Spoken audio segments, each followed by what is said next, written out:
हम लोग पढ़े थे लाइट या प्रकाश, इसके लास्ट वाला क्लास में पढ़े थे अवतल लेंस में कहाँ कहाँ ऑब्जेक्ट रखने पर कहाँ कहाँ प्रतिबिंब बनता है, इसके बारे में पढ़े थे।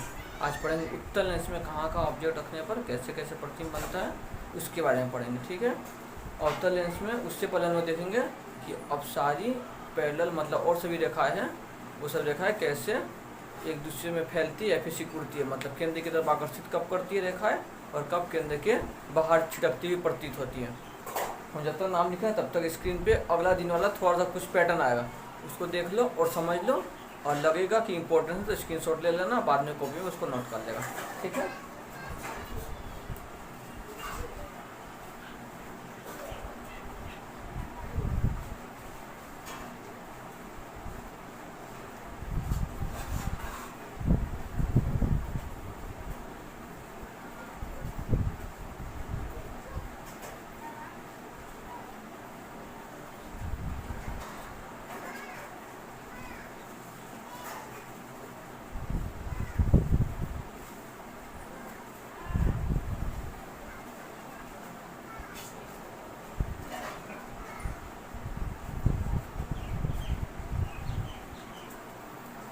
लिख लिए। देखो अपसारी, अपसारी मतलब होता है प्रकाश के एक बिंदु, मतलब प्रकाश जहाँ से आ रही है, प्रकाश का कोई भी किरण यहाँ से आए, ये क्या करता है प्रकाश को जिस बिंदु से वहाँ से प्रकाश को फैला देता है। क्या करता है प्रकाश को फैला देता है, तो उसको बोलते हैं अपसारी। ये क्या करता है एक बिंदु आता है प्रकाश का, जो क्या करता है प्रकाश को फैला देता है, ऐसे स्रोत को बोलते हैं अपसारी। वो इस तरह लिख सकते हैं, इस तरह बना सकते हैं। ठीक है, एक तो प्रकाश का बिंदु था जिससे अनेक सारी प्रकाश की किरणें बन गई, उसको बोलते हैं अपसारी। ठीक है, इसका इसी का ठीक अपोजिट होता है, ये क्या होता है प्रकाश का बहुत सारा बिंदु आता है, बहुत सारा प्रकाश का बिंदु आता है जो मिलके एक जगह केंद्रित हो जाता है। ठीक है, इसी का अपोजिट है प्रकाश का बहुत सारे होता है, ये सभी मिलकर क्या हो जाता है एक जगह केंद्रित हो जाता है। और समांतर, समांतर नाम से समझ में आ रहा है, समांतर मतलब होता है वो रेखा जो आपस में टच ना करें। लेकिन इसके लास्ट क्लास में बताए थे कि फिजिकल में एक चीज एज्यूम किया गया है कि ये कहाँ पे जाके मिलती है, अनंत पे जाके ये रेखाएं मिल जाती है, समांतर रेखाएं अनंत पे जाके मिल जाती है। अच्छा, इसके लिए हम एग्जाम्पल ले सकते हैं सूर्य, जो सूर्य का रे आती है उसको कौन सा रे बोलते हैं समांतर रेखा बोलती है। सूर्य से नहीं, मतलब जो भी दूर से आ रही है रेखा है, जो भी दूर से प्रकाश की किरण आ रही है उसको बोलते हैं समांतर। जैसे सूर्य बहुत दूर है, वहाँ जो किरण आती है उसको बोलते हैं समांतर। मतलब इसके अनुसार, और सूर्य का चित्र बनाएगा तो कुछ चित्र ऐसा बनेगा, मतलब ये रेखा कभी आपस में टच नहीं करेगी और प्लस समांतर जाएगी और ये मिले कहाँ अनंत पे जाके। समांतर का बेस्ट एग्जाम्पल कोई भी वस्तु कोई भी प्रकाश की बहुत दूर से आती है तो रेखा कैसी होती है समांतर। और अब सारी मतलब एक बिंदु से अनेक सारी, और कन्वर्जिंग मतलब बहुत सारी रेखाएं से एक बिंदु पे आके मिलना। अच्छा, अब शादी है उसके लिए एग्जाम्पल ले सकते हैं। इसमें क्या होता है एक बिंदु से प्रकाश फैल जाता है, मतलब, और हम लोग एक बिंदु से प्रकाश फैल जाता है, और हम लोग उत्तल लेंस लें और उत्तल लेंस लें तो इसमें क्या देखते हैं हम लोग प्रकाश आता है और आगे क्या हो जाता है ये बाहर के छिटक जाता है, मतलब ये प्रकाश क्या होता है फैल जाता है। इसमें उत्तल लेंस में देखेंगे तो प्रकाश क्या हो जाता है ये फैल जाता है उत्तल लेंस में। उत्तल लेंस में क्या देखते हैं प्रकाश क्या होता है फैल जाता है, लेकिन अवतल में ऐसा नहीं देखते हैं। अवतल में अगर ले रहे हैं, अवतल में समांतर रेखा आ रही है तो क्या होता है ये मिरर से टकराने के बाद ठीक लगभग केंद्र की ओर आकर्षित होती है, मतलब केंद्र की आती है या फिर आती ही प्रतीत होती है, तो उसको बोलते हैं कन्वर्जिंग। फिर से टकराए फिर से केंद्र की ओर आती ही प्रतीत हुआ, मतलब ये क्या करता है प्रकाश के रे को एक जगह इकट्ठा करता है। लेकिन अभिसारी क्या करता है प्रकाश के रे आता है इसको केंद्र की तरफ आकर्षित न होकर इसको बाहर की ओर छिटक देता है। समानता मतलब वही रेखा जो आपस में न करें। देखो तीनों क्लियर है, ये तीनों बहुत इंपॉर्टेंट है। इसका डेफिनेशन बोर्ड पे भी आएगा, उसको उसी तरह उतार देगा और चित्र इंपॉर्टेंट चित्र उतार लेगा। ठीक है,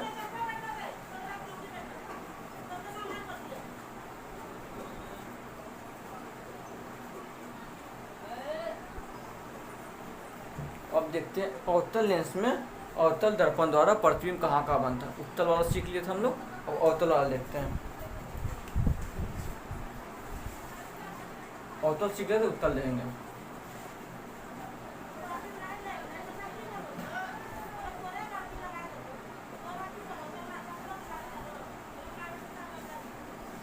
पहले ध्यान से समझेंगे, उसके बाद नोट करेंगे, ठीक है। देख रहे हैं, उत्तल के लिए ऐसा चित्र लेते हैं, अंदर के पेंट के इसमें, ठीक है। ये कौन सा लेंस हो गया, उत्तल हो गया। इसमें एक लाइन खींचते हैं, इसका नाम होता है मुख्य अक्ष। ये बिंदु का कहते हैं P, इधर F, इधर देते हैं C, ठीक है।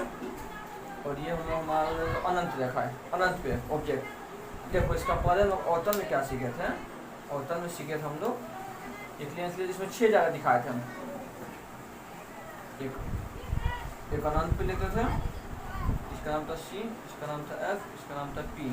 एक अनंत पे लेते थे, एक अनंत और C का बीच में, एक C पे, एक C और F का बीच में, एक F पे, और एक F और P और F का बीच में लेते थे।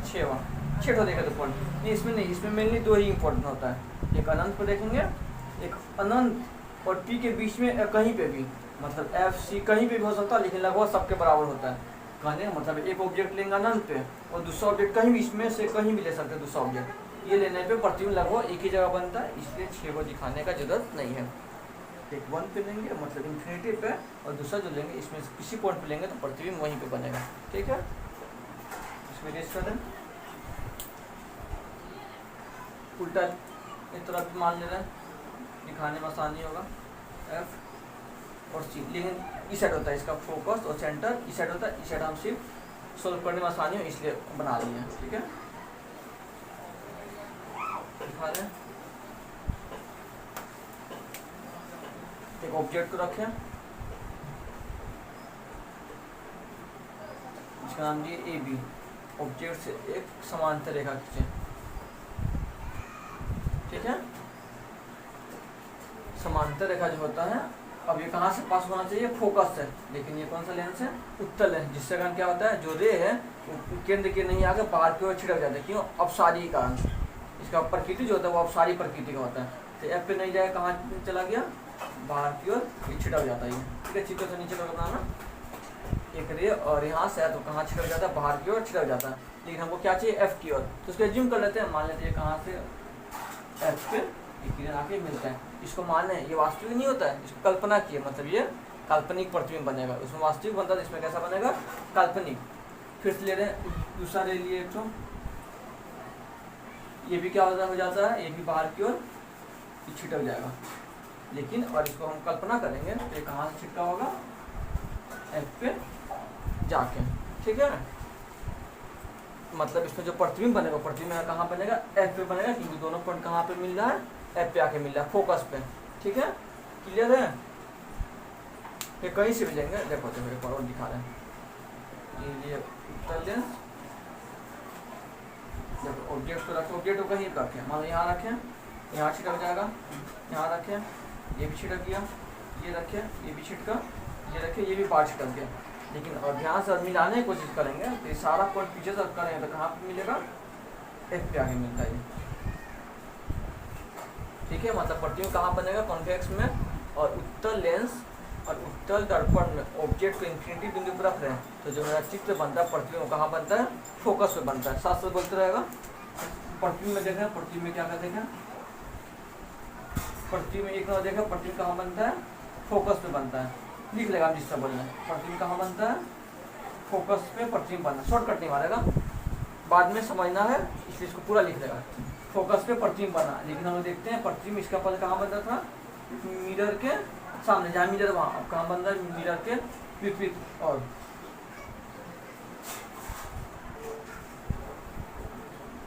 दर्पण के पीछे, दर्पण के पीछे या फिर दाईं ओर, ठीक है। फोकस पे बना, और ये वास्तविक तो होगा नहीं, क्या हो गया, काल्पनिक, काल्पनिक प्रतिबिंब हुआ, ठीक है। और क्या था, और ये प्रतिबिंब जो बनता है वो छोटा होता है, फोकस से बनता है दर्पण के पीछे, ठीक है। इसको अलग लिखो, फोकस से बनता है और कहाँ बनता है, दर्पण के पीछे या फिर दाईं तरफ। देखो ये क्लियर है, ये कब, जब वस्तु का ऊपर हेडिंग दे देंगे, एक नंबर हेडिंग था वस्तु को इन्फिनिटी अनंत पर रखने पर बोल दिया, उसी तरह लिख लेगा वस्तु को अनंत या इन्फिनिटी पर रखने पर, एक नया पॉइंट था। ठीक है, उतार लेगा इसको, वीडियो पच करेगा, पच करके उतार लेगा। पहला हो गया। अब दूसरा देखते हैं, वस्तु को कहाँ रखा गया, निश्चित दूरी पे, कोई भी एक निश्चित दूरी पे रखा गया। फिगर ड्रॉ करते हैं।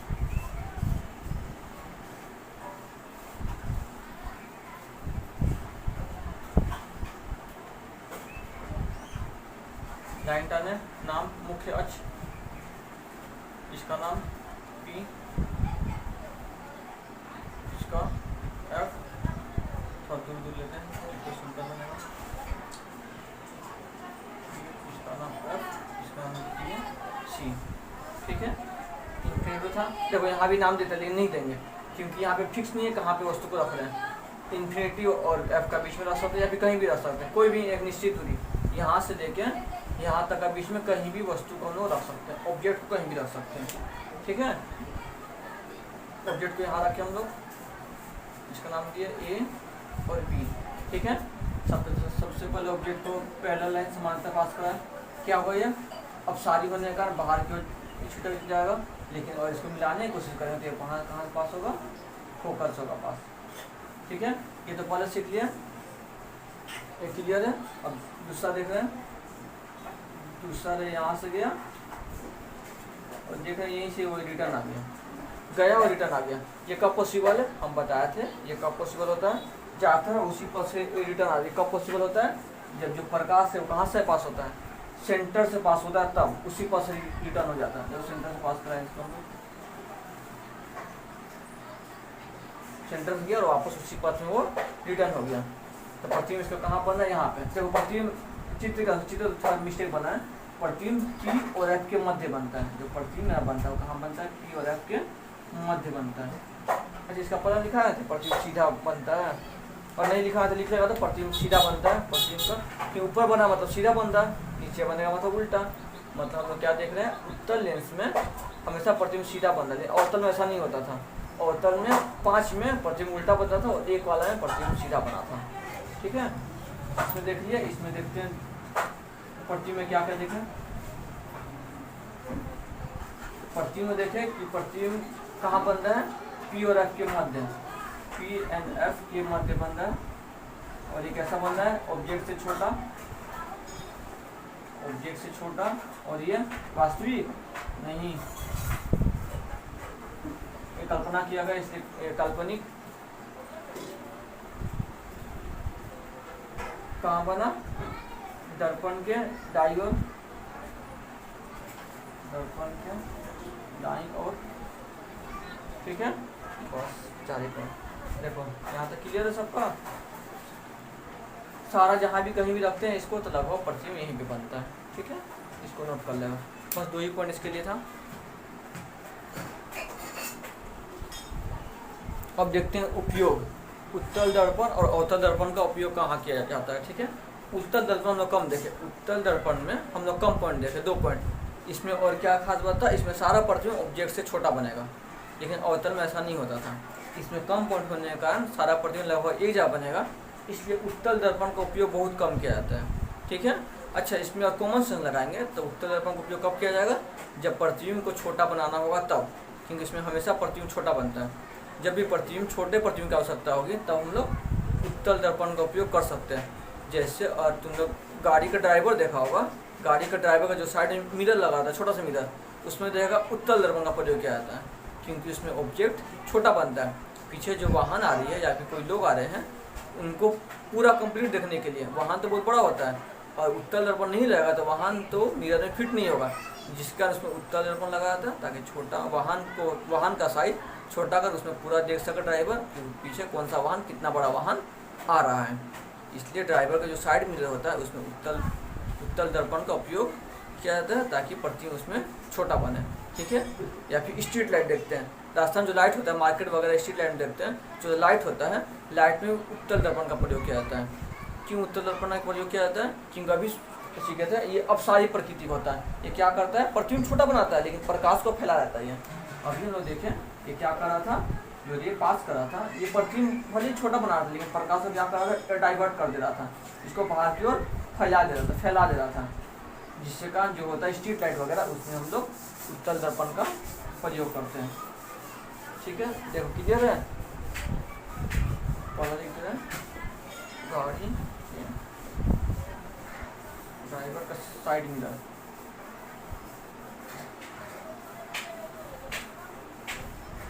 साइड मिरर या फिर दर्पण, स्ट्रीट लाइट, स्ट्रीट लाइट देखते हैं, बाजार मार्केट कोई भी लाइट देखते हैं तो इसमें उत्तल दर्पण का प्रयोग किया जाता है। देखो यहाँ तक क्लियर था, उत्तल हो गया। अब अवतल दर्पण देखते हैं, इसको नोट नहीं करना, इसके लिए तुम्हारी स्क्रीन पे फोटो है, उसमें अच्छा से लिखा होगा, उसको उतारेगा, ठीक है, इसको सिर्फ समझ लेगा तुम लोग। अवतल दर्पण, नाई की दुकान जब जाते हैं हम लोग तो उसका जो दर्पण लगाते हैं, मिरर, ब्यूटी पार्लर या फिर नाई की दुकान, कोई भी दुकान दे सकते हैं, उसमें दर्पण लगाता है, वो अवतल लगाता है। क्यों लगाता है? ताकि हमारा फेस अपने आकार थोड़ा सा बड़ा दिखाई दे, ताकि उसको दाढ़ी बनाने में या फिर और कुछ करने में सुविधा हो, ताकि चित्त बड़ा है, प्रतिबिंब बड़ा बनेगा, जिससे उसको बनाने में सुविधा होता है। इसके कारण नाई की दुकान पे अवतल दर्पण का प्रयोग किया जाता है। क्लियर? नाई की दुकान, डॉक्टर दांत, कान, आँख या नाक, कोई भी डॉक्टर जो यूज करते हैं, अभी हम लोग का आँख में कुछ हो गया या दांत में या फिर कान के अंदर कुछ हो गया, उसको जब डॉक्टर देखते हैं तो उसके लिए कौन सा दर्पण यूज करते हैं? अवतल। अवतल का यूज कैसे करते हैं? जो लाइट होता है प्रकाश, उसको क्या करना पड़ता है? अंदर देखना पड़ता है क्या हुआ है, तो उसके लिए दर्पण के ऊपर जो लाइट का फोकस करते हैं। देखो हम लोग पढ़े हैं कि अवतल दर्पण लाइट को या फिर समांतर रेखा में लेके जाता है, समांतर फोकस से पास करते हैं, कहाँ से जाता है? समांतर फोकस से पास करते हैं, समांतर होकर जाता है, या तो एक बिंदु पे केंद्रित हो जाता है, या फिर फोकस पे आके केंद्रित प्रतिबिंब बना देता है। तो डॉक्टर क्या करते हैं, मिरर को रख के यहाँ पे और फिर वहाँ पे लाइट को पास करते हैं, लाइट को पास करते तो समांतर रेखा जाके लाइट पे जहाँ जो देखना है उसको जाके वो दिखाता है कि वहाँ पे कुछ हुआ या फिर कुछ नहीं हुआ है। ठीक है, प्रकाश को फैलने नहीं देता, आराम से केंद्रित करते हुए जाके वहाँ पे पॉइंट को दिखाता है। इसलिए डॉक्टर जो होता है वे लोग अवतल दर्पण का प्रयोग करते हैं। ये टेबल लैंप, अच्छा स्ट्रीट लाइट में लोग उत्तल लेंस यूज करते हैं, लेकिन टेबल लैंप में अवतल लेंस। क्यों? देखो स्ट्रीट लाइट में हमको ज़्यादा जगह लाइट प्रकाश के बिखेरने की आवश्यकता होती है, लेकिन टेबल लैंप में नहीं। जहाँ हम लोग पढ़ रहे हैं वहाँ हमको या फिर प्रकाश कहाँ चाहिए? कॉपी पर, तो बुक के ऊपर एक लिमिटेड प्रकाश चाहिए, कॉपी या बुक के ऊपर बस प्रकाश की आवश्यकता होती है हमको, जिससे कारण अवतल लेंस की आवश्यकता होती है। ठीक है, थोड़ा सा फैलता है लेकिन वो ज़्यादा नहीं, बस जितना काम लगा बस उतना फैला, उससे ज़्यादा नहीं फैलता है, इसलिए टेबल लैंप में अवतल लेंस का उपयोग करते हैं। ठीक है, और मोटर कार, रेलगाड़ी, स्टीमर, अच्छा जो हेडलाइट होता है कार या मोटर या रेल का हेडलाइट होता है, उसमें हम लोग अवतल दर्पण का प्रयोग करते हैं। क्यों? क्योंकि समांतर हम लोग सीखें, जब समांतर होता है तो प्रकाश बहुत दूर तक जाता है, लगभग अनंत तक। प्रकाश जब समांतर रेखा में गमन करता है, फोकस से पास करेंगे तो समांतर रेखा में जाएगा, तो इसलिए प्रकाश मोटर कार या रेलगाड़ी, स्टीमर में हम लोग अवतल लेंस का प्रयोग करते हैं। इससे क्या होता है, गाड़ी में जब गाड़ी में कोई वाहन बैठा हुआ ड्राइवर, उसको दूर तक देखना है, तो दूर तक देखने के लिए समांतर रेखा जाएगा तभी दूर तक देखने पाएगा, जिसके कारण उसका हेडलाइट में लगा रहता है। जिसे हम लोग ट्रेन में देखते हैं, ट्रेन का जो हेडलाइट होता है ऊपर में, उसमें प्रकाश बहुत दूर तक जाता है। क्यों? क्योंकि उसमें अवतल लेंस लगा रहता है, अवतल दर्पण लगा रहता है, जिससे कारण प्रकाश समांतर रेखा होती है, बहुत दूर तक जाता है। अच्छा एक और एग्जांपल ले सकते हैं, सर्च लाइट। सर्च लाइट मतलब सीआईडी या फिर कोई मूवी देखा होगा, जब लोग अंधेरे रूम में घुसते हैं किसी को ढूंढने या फिर सर्च करने के लिए, तो लाइट जो होता है वो सीधी रेखा में गमन करता है। टॉर्च लिए हम लोग, तो प्रकाश देंगे सीधी रेखा में गमन करता है, लेकिन जो होम का टॉर्च लेते हैं, घर वाले यूज़ करने का टॉर्च, तो उसका प्रकाश कुछ इस तरह जाता है, तो उसमें सर्च नहीं करना, क्या घर में क्या सर्च करेंगे। तो सर्चर लोग होता है जो सीआईडी वगैरह लोग, वे लोग सर्च लाइट में इसका उपयोग किया जाता है, उसमें अवतल दर्पण का। ठीक है, या फिर लेजर लाइट लेंगे, लेजर लाइट देखते हैं एक डॉट बनता है, जब ऑन करते हैं लेजर लाइट तो उसमें एक डॉट बनता है बस एक जगह, तो उसमें किसका प्रयोग किया जाता है? अवतल दर्पण का। ठीक है, यहाँ तक क्लियर है। इसका डेफिनेशन जो आएगा स्क्रीन पे उसको उतार लेगा अच्छे से, फिर रेड पेन से मार्किंग किया होगा, बस उसी को उतारना है।